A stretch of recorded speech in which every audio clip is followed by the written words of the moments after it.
Chers amis abonnés, bonjour, ravi de vous retrouver. J'espère que vous allez bien, que tout tourne rond dans votre vie en ce mois de janvier 2026. Nous sommes exactement aujourd'hui le vendredi 30 janvier, jour d'enregistrement de cette vidéo, le vendredi, le jour de Vénus. Vénus, planète de l'harmonie, de l'équilibre, de l'amour, de la concorde, et j'en passe, et j'en passe. Alors je vous retrouve donc aujourd'hui pour vous parler de la prochaine pleine lune qui aura lieu le 1er février, 23h09, 22h09, temps universel. Voilà, alors cette prochaine pleine lune va prendre son plein dans le signe du Lion. Elle sera à 13 degrés exactement, pratiquement au mi-temps du signe.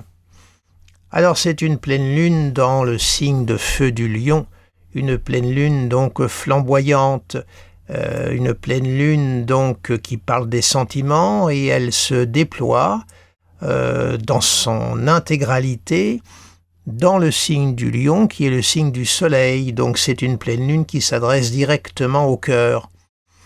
Je dirais que l'âme communie avec le cœur et que les battements du cœur rythment les mouvements de l'âme. Donc c'est une pleine lune qui a besoin de chaleur. Alors certes, la lune est un astre d'élément eau et le signe du Lion est un signe de feu. Alors l'eau et le feu, ça fait pchit, ça peut faire de la vapeur. Je dirais que l'eau éteint le feu. Il est vrai. Alors, en même temps, cette pleine lune donc qui se déploie dans ce signe de feu et pas des moindres, puisque le Lion est le signe du Soleil, et ce n'est pas rien, eh bien, ça tend aussi à apporter une forme d'apaisement quand même, à ce côté très irradiant qu'est le Soleil du Lion. Je rappelle que le Lion est un signe fixe, et il marque le cœur de l'été. Alors donc, cette pleine lune, je dirais, est pour l'instant plutôt rayonnante, si je peux dire. Alors, je vais tout de suite maintenant positionner les planètes qui sont en relation quand même directe avec cette pleine lune, qui est quand même très très intéressante, vous allez voir. Alors, je vais positionner Mercure. Vous voyez, Mercure se trouve à 21 degrés du signe du Verseau, il est en conjonction du Soleil, et il est quand même dans l'opposition également de la Lune. C'est une opposition applicante, puisqu'au fur et à mesure, la Lune va former l'opposition exacte à Mercure. Donc on a là une conjonction Soleil-Mercure opposée à la Lune. Alors là, c'est vrai que on a déjà Soleil-Mercure dans le signe du Verseau, qui est un signe d'air, et la planète du signe des Verseaux n'est autre que la planète Uranus, comme vous le savez. Et il est vrai qu'on dit que le Soleil en Verseau, on dit qu'il est en exil. Voilà, puisque son domicile, c'est le signe du Lion qui est en face. Alors le Soleil, qui marque justement le cœur, est en exil, et c'est pour ça qu'on dit que là, l'ego se met au service des autres. C'est pour ça qu'on dit que le Verseau est le signe de la fraternité. C'est plus pour soi que l'on joue, mais on joue pour les autres. Alors on a donc cette conjugaison Soleil-Mercure, qui est une conjugaison évidemment qui est liée à la réflexion, à la pensée, au dialogue, à la communication, à la mobilité, tout ça dans un signe d'air. Donc on voit que l'air, c'est ce qui crée quand même le lien. L'air se diffuse. Grâce à l'air, on peut quand même respirer. C'est ce qui évite l'asphyxie. Bref, il y a un besoin d'espace. Il y a un appel d'air à la liberté dans cette conjonction Soleil-Mercure qui je dirais que Mercure prend une valeur importante puisqu'il est lié à cette pleine lune. Donc il y a à la fois le côté, je dirais, sentiment affectif de la lune qui se mêle à l'intellect, je dirais, la part de rationalité et cette volonté de dégagement d'un Mercure Verseau qui est conjoint au Soleil. Alors, on va continuer à installer les planètes parce que c'est tout un ensemble qu'il faut quand même analyser là. Voilà, on a Mars maintenant. Là aussi, Mars est se mêle de cette pleine lune. Vous voyez, là on a une pleine lune quand même assez forte, hein, puisqu'on a ce stellium, cette concentration en signe du Verseau actuellement, et qui a commencé depuis un petit moment, hein, puisque, tenez, je vais vous mettre tout de suite Pluton, comme ça ce sera fait. Voilà. Vous voyez, on a quand même là 4 planètes, dont 3 qui sont liées à cette pleine lune, hein, mais il y a quand même la conjonction Mars-Pluton que vous voyez là. Donc on a là une pleine lune qui est extrêmement puissante, extrêmement dense, hein, dans un ciel qui regroupe quand même un grand nombre de planètes dans le Verseau. Et allons-y, on va mettre également Vénus, que j'ai rajouté, vous voyez, voilà. On a là une concentration de pas moins 5 planètes dans le signe du Verseau. Et ces 5 planètes-là communient avec cette pleine lune. Alors que dire d'une telle pleine lune et d'une telle concentration? C'est, je dirais, une pleine lune, on va dire, solaro-uranienne, hein, puisque quand même Uranus est la planète qui prédomine dans cette lunaison.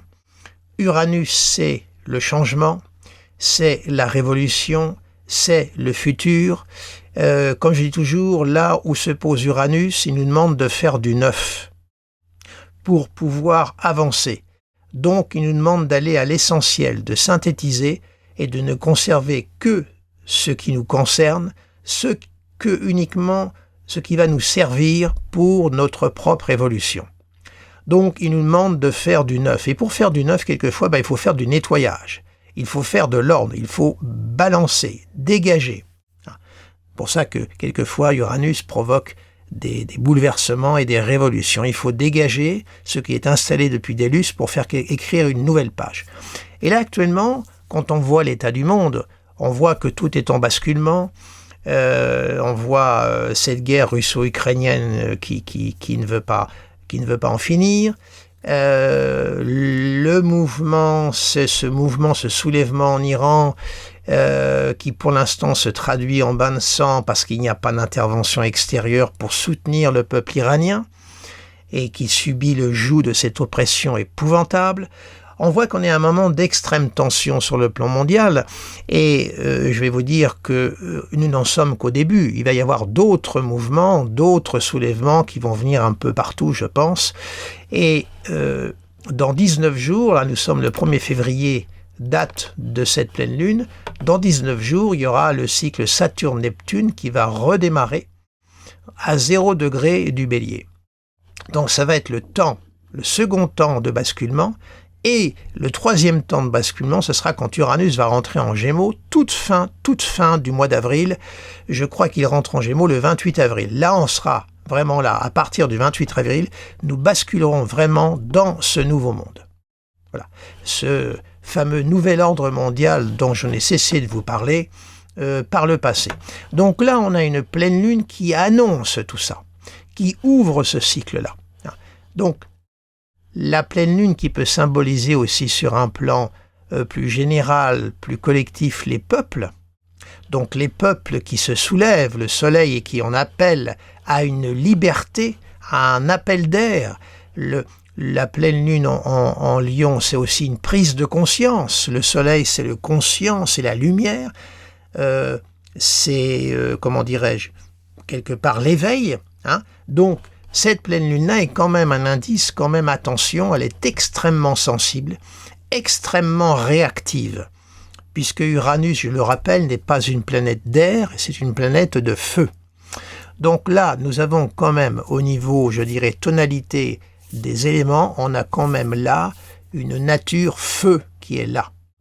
Donc on a une pleine lune qui est en grande intensité,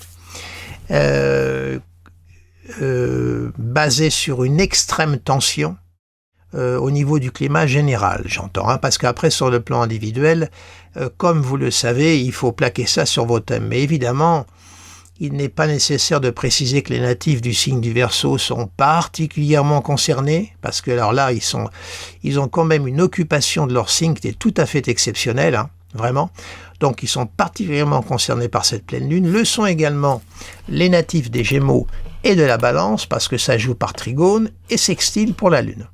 Alors, les signes fixes ne sont pas en reste, puisque Scorpion, taureaux prennent tout ceci en carré, notamment les natifs du deuxième décan taureau, scorpion, et évidemment le lion puisque la pleine lune se fait dans le signe. Donc là aussi, il y a pour les signes fixes, ce sont des carrés.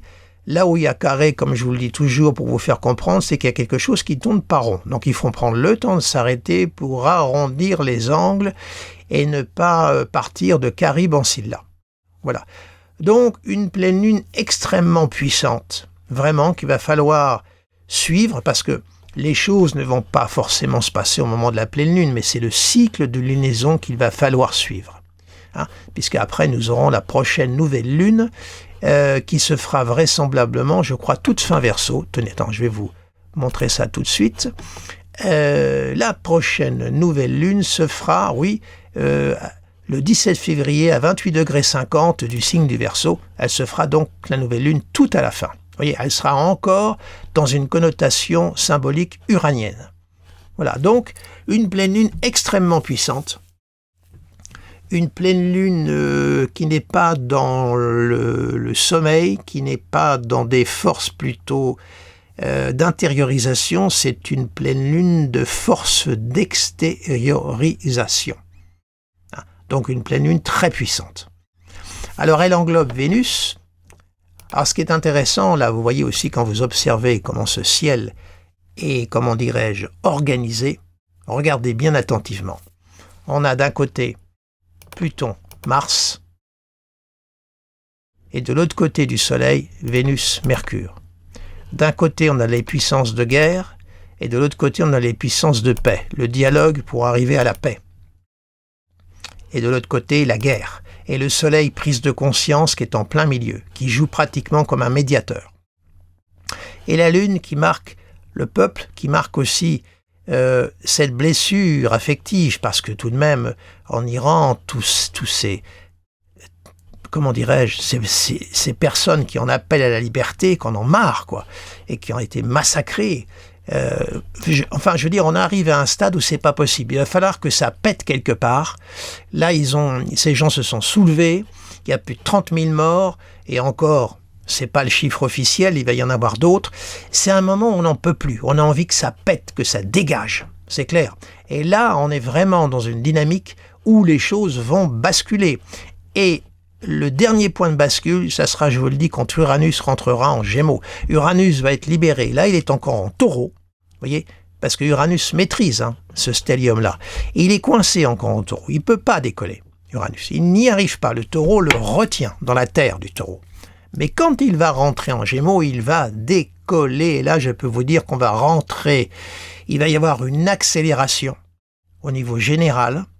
Comme je vous l'ai expliqué dans mes précédentes vidéos, d'énergie chthonienne, on passe à des énergies uraniennes.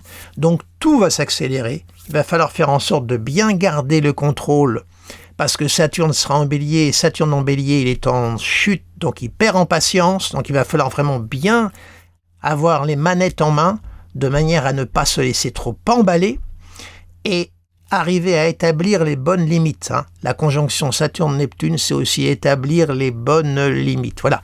Donc on est vraiment là à un moment de notre histoire à la fois individuelle et collective, extrêmement, je dirais, sensible et tout à fait exceptionnel, il faut le dire. Voilà. Alors, donc vous voyez ce ciel qui est très partagé. Dialogue, diplomatie, pour arriver à la paix, et de l'autre côté, les forces de guerre, et le soleil qui est au milieu. Donc, le ciel est très parlant. Donc, ça va être un moment où cette pleine lune va marquer effectivement une avancée, à mon avis, très, très importante. Je dirais, moi, pour vraiment vous donner ma position, vers la fin de comment dirais-je, comment pourrais-je vous formuler ça d'une façon claire. Les choses vont aller vers un apaisement. Alors excusez-moi d'employer ce terme qui est un peu mièvre, un peu faible, parce que Mars va avancer. Vous voyez, alors il va quand même rejoindre le soleil. Vous voyez là, il y a encore 6 degrés d'orbe, il y a encore une quinzaine de jours à traverser avant qu'il arrive. Tenez, on va même l'avancer. Tenez, on va en profiter. Vous voyez, voilà, vous voyez, Mars, voilà. C'est-à-dire que indéniablement, alors, il va y avoir une conjonction Lune-Pluton qui va se faire aussi, vous voyez là, alentour du 15 février. Mais tout au moins, on voit que le Mars va s'éloigner progressivement de Pluton. C'est ce que je voulais vous signaler. Alors, on va revenir à la pleine Lune, tout de même, puisque c'est l'objet de ma vidéo. Je ne voudrais pas trop extrapoler. Vous m'excuserez si je me promène un petit peu là ce matin, mais c'est une pleine lune qu'il faut vraiment traiter dans son mouvement. Alors les Mars est conjoint à Pluton, là on a la conjonction.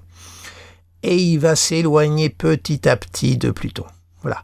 Donc cette concentration là, guerrière, terrible, là, va commencer à se détacher. Voilà. Donc c'est pour ça que je suis plutôt, moi, je vais dire optimiste. Le mot est vous allez peut-être le considérer un peu exagéré, mais je vois plutôt une prise de distance par rapport à la guerre, par rapport à la violence générale, même si actuellement on est à un point d'incandescence encore. Voilà. Et là, ça peut être les mobilisations de forces de guerre pour arriver à une paix également. Mars-Pluton, Vénus-Mercure. Alors on va positionner Uranus, tenez, puisqu'il est très important. Voilà. Alors voilà, il est ici et il est encore rétro. Vous voyez, il est retenu. Donc ça veut dire que quelque part, il retient ce cortège-là en Verseau. Vous voyez, il est rétro encore. Donc il est vraiment, vraiment maintenu. La fusée ne décolle pas, il n'y a rien à faire, ça freine encore.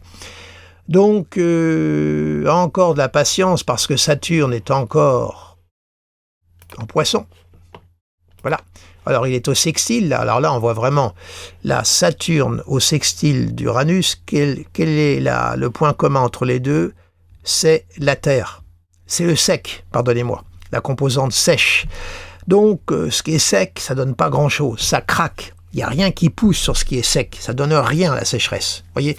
Et là, c'est ce que les deux ont commun. Puis ils ont aussi le côté noyau dur, concentration. Voyez. Alors, cela étant dit, ils sont en sextile. Le sextile est un aspect de consolidation.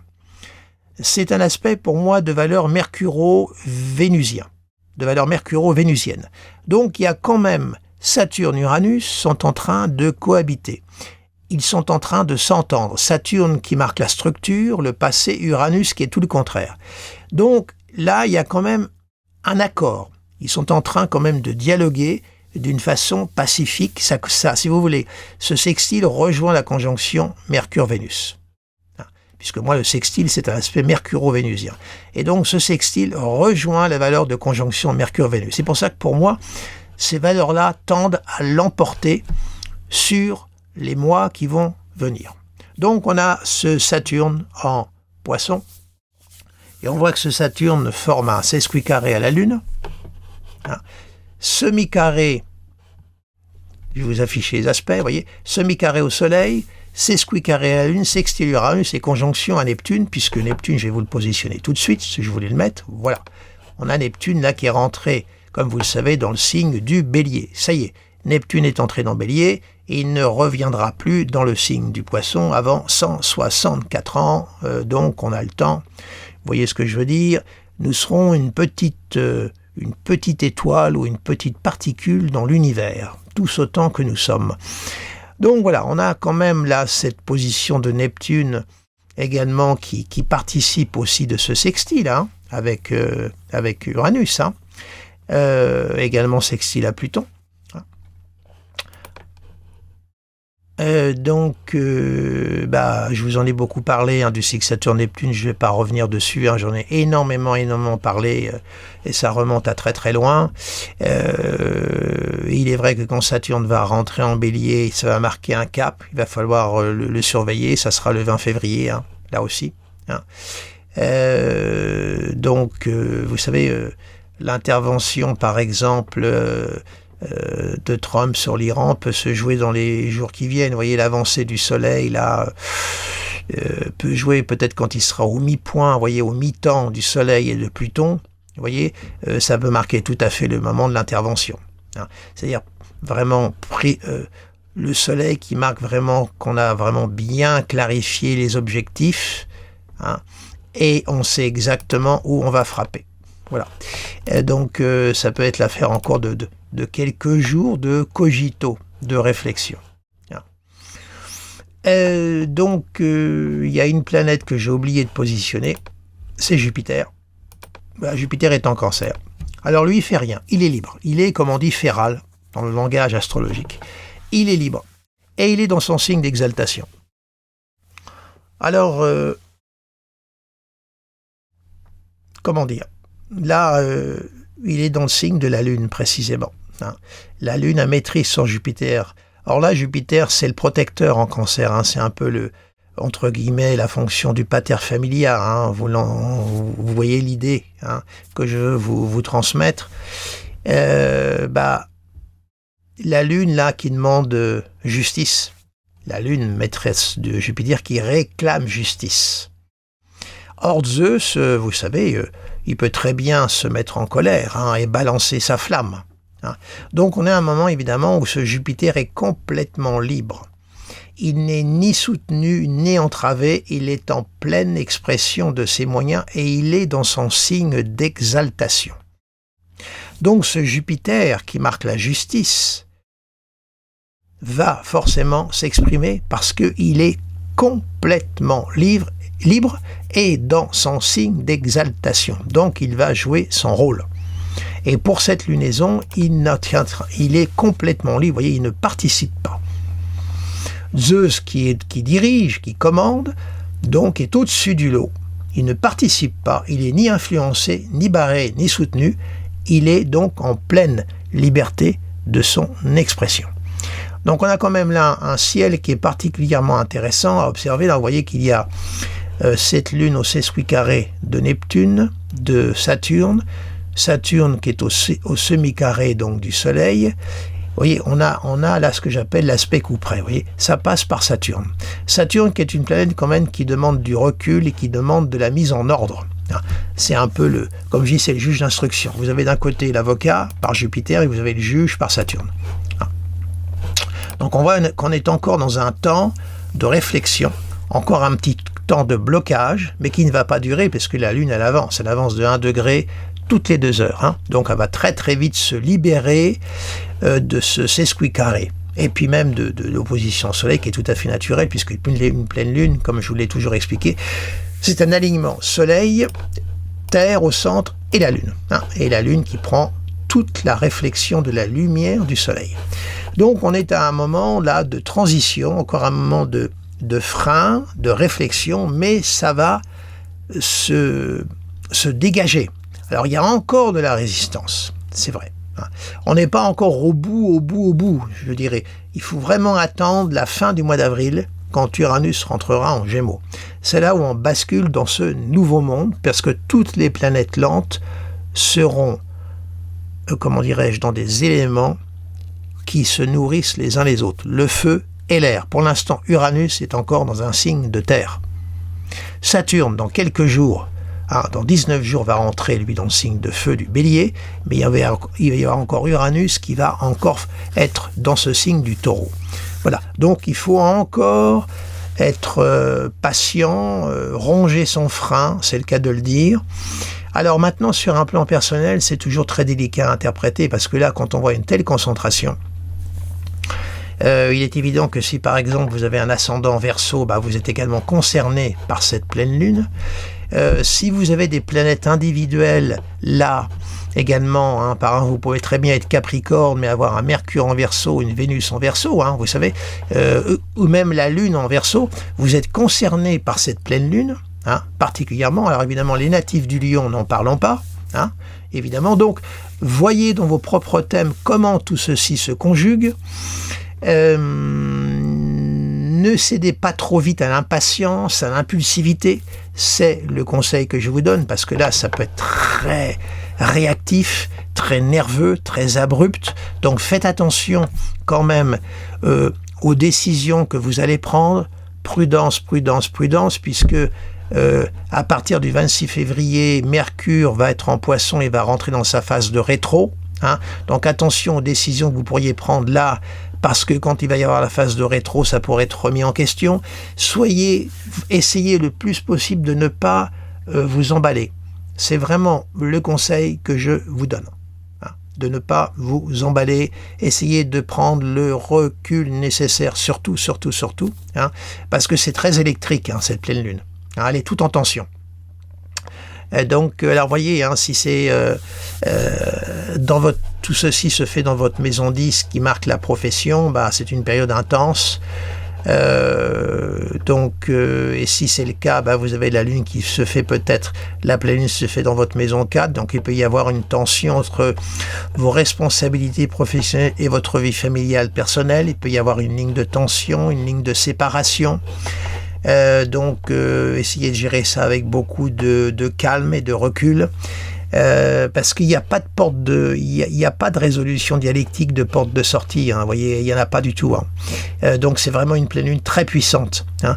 Voilà, si ça se fait dans l'axe 1-7, c'est-à-dire que cet amas se fait dans votre maison 7, attention sur le plan relationnel, voilà. Alors cela étant dit, il ne faut pas non plus verser dans un pessimisme. C'est au moment de la lunaison, il faut faire attention, hein, durant les 2-3 jours qui vont suivre, hein, cette pleine lune, parce qu'il y a quand même la conjonction Vénus-Mercure qui existe, qui est une très bonne configuration, hein. C'est très avant-gardiste, c'est ouvert vers le futur, donc c'est quand même extrêmement positif par ailleurs, hein. Mais pour l'instant, ces visées, ces désirs sont encore bloqués, hein, n'arrivent pas à s'exprimer pleinement à cause de cette phase de rétro d'Uranus et du fait qu'il est encore en Taureau. Donc ne lâchez pas sur vos objectifs, tenez le bon, patientez. Surtout ne lâchez pas, hein, parce que ça peut en ce moment, vous pouvez très bien arriver à un état d'exaspération, de ras-le-bol et avoir envie d'envoyer tout balader. C'est très uranien. Non, surtout, ne le faites pas. Surtout que Mars avec Pluton attise, hein, tout ça, hein. Donc, surtout, prenez le recul, patientez, c'est ce que je vous demande, hein. Parce qu'à partir de la fin avril, ça se débloque. Uranus se libère, l'appel d'air, la fusée décolle. Et en plus, c'est dans le signe du Gémeaux, le signe de Mercure. Donc vraiment, là, ça va se verbaliser, ça va s'articuler intellectuellement, tout ça. Et la possibilité après de mettre en route les projets que vous avez conceptualisés, organisés durant toute la traversée de ce stellium dans le signe du Verseau. Donc vraiment, patientez, hein. Surtout, ne lâchez pas vos projets. Maintenez-les. Voilà, vous profiterez par exemple de la phase de rétro de Mercure en Poisson. J'ai fait une vidéo, hein, sur les rétrogradations de Mercure cette année. Reportez-vous à cette vidéo. Vous en profiterez pour faire le bilan, faire le petit point et réajuster ce qui demandera de l'être.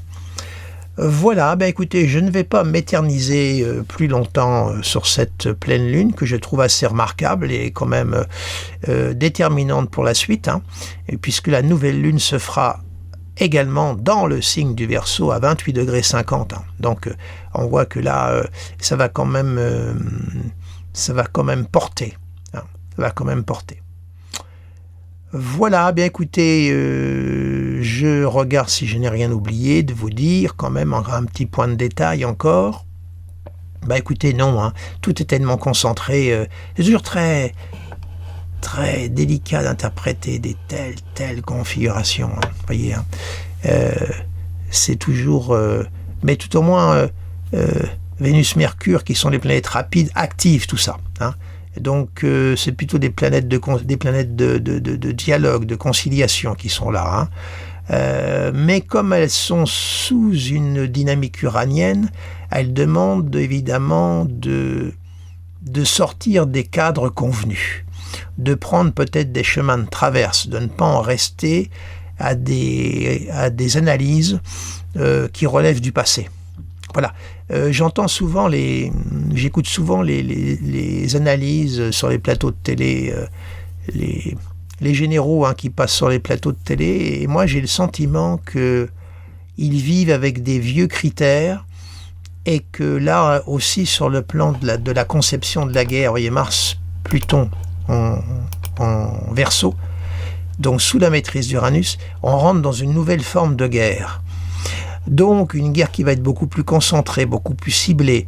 Donc on est en train de changer de méthodologie au niveau de la guerre. Et je crois que là, il y a une transition que les généraux actuellement sur les plateaux de télé qui vivent sur des vieux critères ne perçoivent pas.